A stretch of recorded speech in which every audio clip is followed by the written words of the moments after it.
everybody, and welcome to CCA's Medical Minute Podcast. This is episode number 51, and as always, we are sponsored by Kroger Health, our good friends.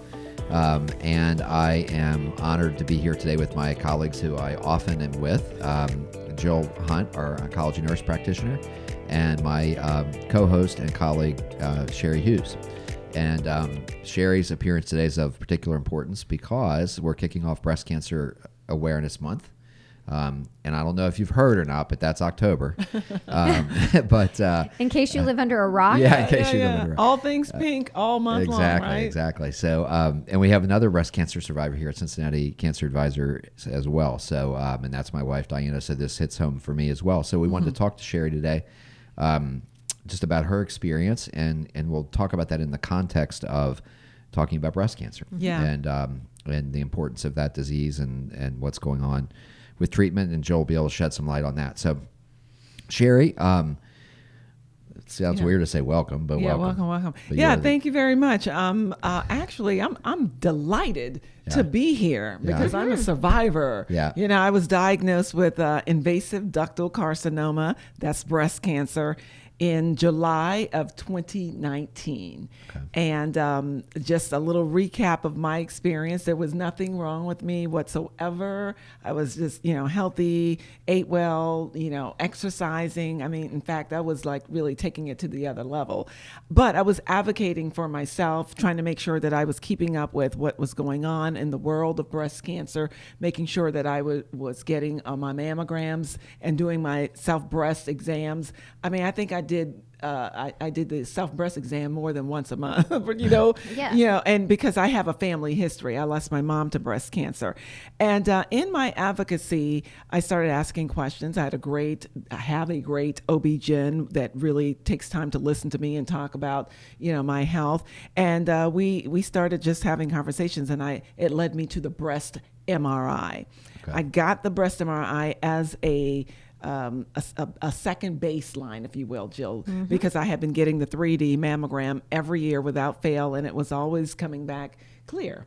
However, when I did get that breast MRI, it detected a small, very tiny tumor, which was cancer, and that began my cancer journey. So I'm excited to say that in the state of Ohio, because of House Bill 371, it got passed into law by Governor DeWine in June, and last Friday it went into effect. So now any woman with a family history of breast cancer, dense breast, or some other documented breast issues, they're able to get advanced screening. And Jill, that is so important because that's what really, other than divine intervention, Correct. Thank you, that saved me. That's what picked up. It was more detailed imaging, and it picked it up at an earlier phase than waiting potentially another year for your mammogram and giving it that entire year to grow.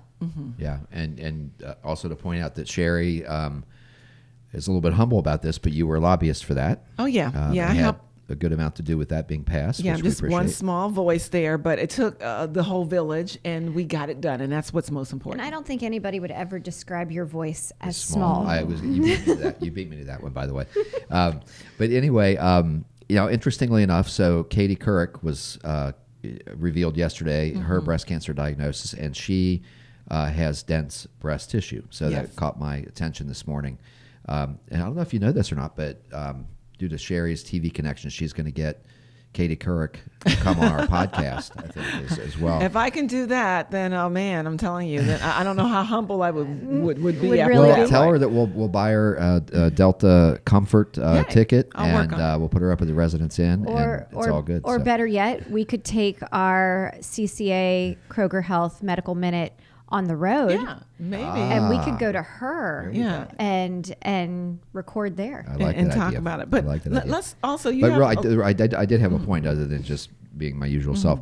I heard on that today that which was stunning to me, that 75% of women that are diagnosed with breast cancer do not have a risk factor. That's true. No family history or anything. I think that the number one risk factor for breast cancer in women is being a woman, and you're a woman and you have breasts. Yeah. The part of the family history that really helps is that when you do have a family history, it gives you a heightened sense of awareness to make sure that you are doing everything that you should be doing. And that's what it did for me. I mean, every month without fail, the breast exam, every year I was like, getting that mammogram ordered and scheduled, and, just never losing sight of the fact that the one time that you don't do it or that you put it off, because I don't know if you read in Katie's story that because of the pandemic, which that has really kind of pushed a lot of medical screenings and things back for people that really need them, because we couldn't freely just go couldn't out. get them done. Right. And so she was behind on her actual mammogram. So she realized, let me order this right away. Let me get it scheduled. And lo and behold, I mean, that difference in a couple of years, makes a big difference. So let's talk about the stats. 1 in 8 women will be diagnosed in the U.S. with breast cancer in her lifetime. And every 2 seconds in this country, a woman is being diagnosed with breast cancer. Jill, that seems to me to just blow my mind when I hear something like that.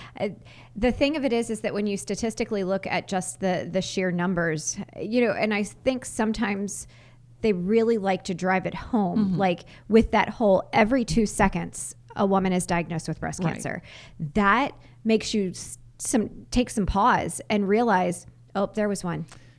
There's another one. And how many people that actually truly is impacting every single day. And even as dire as it sounds, the early detection part of it is so hopeful, because when you can get diagnosed at an early stage, then you can get the treatment that you need to, get rid of that cancer, to knock it back or what have you. And that is so important, because then it becomes, more of a chronic type illness as opposed to a dire disease. So team, I'm going to butt in with a question here. I got the microphone hooked up. I know, look at that. See, give him a microphone and you just can't shut him up. All right. So other than a lump or a bump, what should one be looking for? Wow. So for the monthly breast exams, that's what you're looking for. You're looking for those lumps and bumps. However, that's not going to pick up everything. And that's where your yearly mammograms, or if you are at a higher risk or your doc deems it that you should have more frequent mammograms, that's where those come in. And I think, honestly, mammograms kind of fall into the same category as colonoscopies. Everybody hates to do them. And, and sometimes I feel like men are like, just go get it done. However, until you have had your breast squashed in between two hard plastic plates to where you feel the plastic plates rubbing down each one of your ribs, like, you don't realize how uncomfortable that is. And a lot of the population is like, no it's thanks. Uncomfortable, but it's so necessary. And the way I've looked at it, knowing when you lose a loved one, like me losing my mom at such an early age, when that happens, you know what? I'll take the pain. I'll take a little discomfort. Really, that's what it is. Take a few Tylenols or some Advil or something. Go in there to get a shot of maybe something strong. Here's a shot of whiskey and a stick to bite on. Get a shot of something strong and just go on in there and whip it out and get it done. And I think that's hard, because thankfully not everybody has walked that journey where they've had to watch someone die of breast cancer. And so, someone like me, I've worked in this field for almost 19 years. I have watched women, young and old, die of breast cancer. So you can better believe, on my 40th birthday, I was at the center getting my mammogram.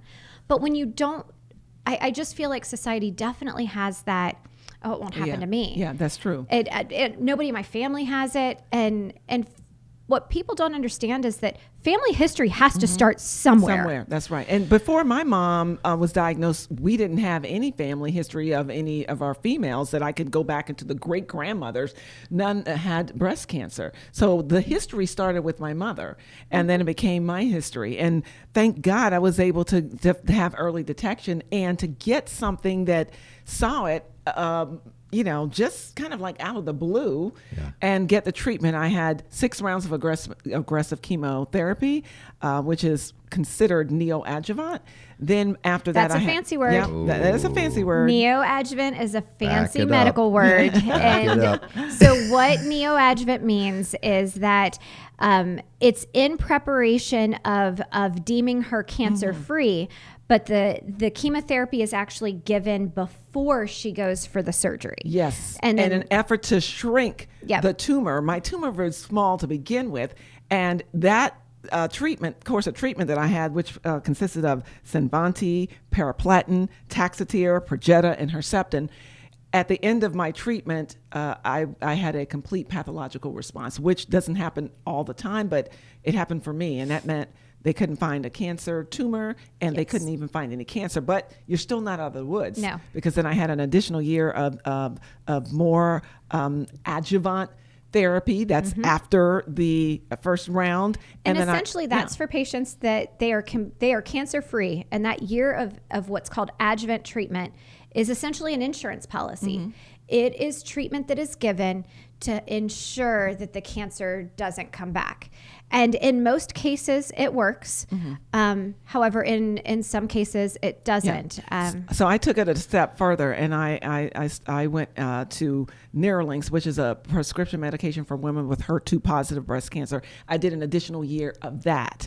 And so, it helps to hopefully reduce the chance of recurrence, but it's not like 100%. There's nothing that's 100%. But you want to do everything that you can, that you continuously living healthy, doing everything you can to stay cancer free. However, it's a day-to-day walk. It really is. All right, so we're tight on time, but I want it on the record that I've said almost nothing so far. So I'm gonna act like a senator and request that someone. Steve, all I heard was bourbon. Request that someone yield me 2 minutes of time here. But I did want to follow up on something that Chris said, because Chris said, what should you be looking for other than a lump or a bump? There is something called, I'm a layman, but so I'm going to go ahead and hope that this is right.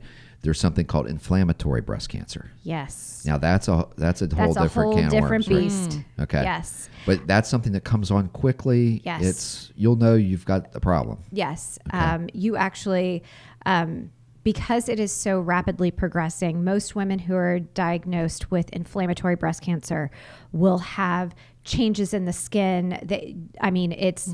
There's clearly something wrong. There is no question. Okay. So if all of a sudden you're red or and especially in a hot situation where you have one breast that looks rock solid normal and the other one there's something not right, and that's not just the color changes or the changes in the skin. You could see dimpling. You could see a change in the shape of the breast. Like there are visual changes. Okay. so that's a run, don't walk situation. Yes, that's Okay. not and it is scary how many people I have seen in my career who it scared them. Yeah. And so they didn't say anything Yeah. because they were scared. And let's not forget, men do get breast cancer as well. Yes. Their number is small, but Actually, this is going to seem like me being a jerk again, but this is a legitimate question because Here we no, go. this is legit. So, because I think even though men, like for example, I've been on hormone therapy for 6 years. Yes. And so I've developed breast tissue. So Right. I have man boobs. That you have gynecomastia. Right. But I don't think that increases my risk of breast cancer. It does not. Okay. Okay. All right. Well, that's good. then. You're Got the something same going risk for as me. everybody else. All right. Sounds good. All right. Well, thanks everybody. Sherry, thanks for joining today. We may end up having to get you back on again. I 'cause get very still- passionate when I I talk know about you that. There's do. so I much know. I can say, but We got we're a out of whole time. month, girl. But yeah, I think Sherry was a real warrior, kind of going through her journey on live TV and showing up every day and showing up bald and Yeah, all but those look things. at this. I know. That's what happens when you go know. bald and it comes back, like manifest. That's why. Yes, That's why. it I'm has a wearing- personality of its own. That's why I wear ball caps these days until things get a little more normal. Well, thanks everybody for joining us. This is great. We'll see you again next Wednesday at noon, and we appreciate your tuning in. Thank you.